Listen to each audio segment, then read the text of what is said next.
Hey guys, welcome back to my channel. For those of you who don't know me, I'm Tahnee Campbell, and thank you all so much for tuning into this video. I'm excited as much as you are. By the way, thanks again for all the love you guys have been showing to me and my channel. Woo! I'm so close to hitting my sub goals. Yay! So today I have a very different kind of video for you guys. This is going to be an interview with one of my favorite yoga teachers. Isn't that crazy? So if anybody knows me, I used to not always like to do yoga. Girl, I was wrong, okay? It's great. This stuff actually really helped me through a lot of stuff. I'm just going to introduce you to my sister, aka one of my favorite yoga teachers. Hey guys, without further ado, here is my sister, Kesha Foster, aka the Yogi Bear. Hi everybody. Well, that was a pretty dry hi. Sorry. I'm not a Yogi Bear, so don't call me that. Well, may I please have a brief introduction about yourself? Alright, well, hi. Like my sister said, my name is Kesha, and I'm a yoga teacher. I teach in Montreal. That's located in Quebec, Canada. And I've been teaching yoga for about 10, 11 years now, practicing yoga for about 16 years. I love teaching. I teach different styles of yoga. I teach to many different populations. So I teach to young people, I teach old people, I teach kids, I teach different sizes of people, different shapes of people. I teach yoga to different nationalities, different creeds. I teach yoga to males, females. I teach yoga to everybody. I love teaching yoga. It's my passion. It's my drive. I wouldn't trade it for anything else. Awesome. Well, that was quite an intro. You answered about half my questions on the list. Thanks. So, Kesha, did you always like yoga? No. I had no idea what yoga was. I had a lot of preconceived ideas of it.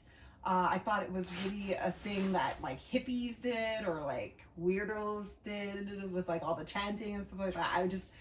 I really had no idea what it was and why people did it. And if it wasn't really for one of my colleagues, she would notice that I was just kind of like stressed at work, and so she thought that yoga would be really good for me and invited me many times to come to her class that she took, and I wouldn't go. I didn't want to. I refused. I thought, this is not for me. And then one day, finally, after she asked me many times, finally one day I said, okay, fine, let's go. And I went and I fell in love. I fell in love. It was love at first sight. And I haven't looked back since. Wow, that's amazing. That's awesome. I'm going to ask you a very typical question. Can plus size people do yoga? Like for real? Absolutely. There are many different styles of yoga. So first, you have to go out there and find the style that suits you. There's different styles for different personalities, for different needs, for different people. So it's important to go out there and explore the options. And then once you find what works for you, stick with it. Keep working at it. Keep practicing, because it just gets better and better. So yeah, absolutely. Don't let anybody tell you that this is not for you. Yoga is for everybody. Literally everybody. Well, yeah, that's why I said it like that. Well, what if you're not flexible? Like me, your girl can't do a split to save her life. These long legs are not just, they are actually just for probably decoration. Well, you know what? It's called practice for a reason, right? So we don't come to yoga being perfect. I'm not perfect. The people that I teach aren't perfect. I'm learning every day. They're learning every day. So you have to come with an open mind and this like idea of embracing the challenges. And even if you can't do a perfect split, even if you can't do a handstand or can't hold it for long or can't even get yourself up, it's not a big deal, because we're learning, we're practicing, and we're learning how to do that. And so, to answer your question, it's a misconception to think that if you're not flexible, that you're not good at yoga, that you can't do yoga. Yoga teaches you how to become flexible. And if ever you're in doubt, just bend your knees. I can vouch for that, because in the summertime, before I started doing yoga, I could not. I still can't do it 100%, but I was never able to cross my legs like this. Like, since I was like a kid, maybe my son's age, I was not able to cross my legs. I have really bad sciatica, especially on my right side. So everything from my lower back down, I have major mobility issues with this. And a few months ago, before I started yoga, I cannot sit like this. It does hurt me a little bit, but it's also helping me because it's opening my hips. You see, this is why. This actually just helped me feel so much better. And this is why I really appreciate Kesha. Like I said, I'm not flexible, and a lot of this stuff, if you don't do it right, it will hurt you.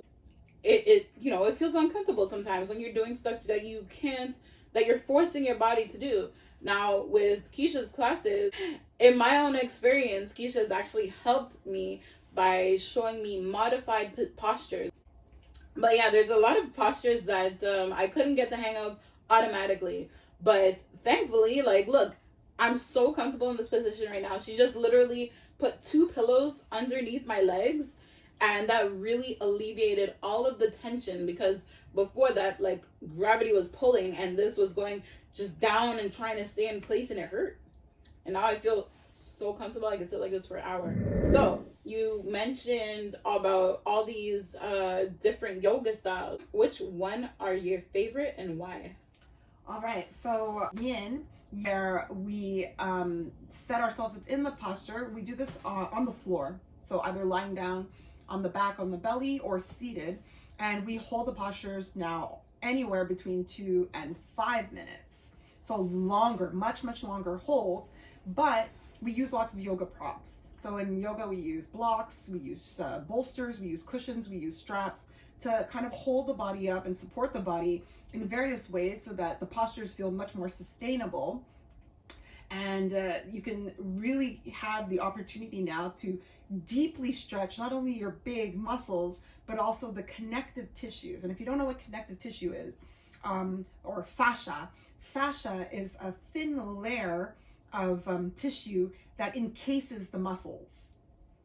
And I don't know if you can see the blanket here, but when we are stressed out, the body, the fascia, it's sometimes, especially if we don't move, so if we sit a lot, we're not doing a lot, and we're becoming stressed because of something emotional or something even physical, the tissue starts to bunch up, and then it bunches and it bunches and bunches until you end up with knots.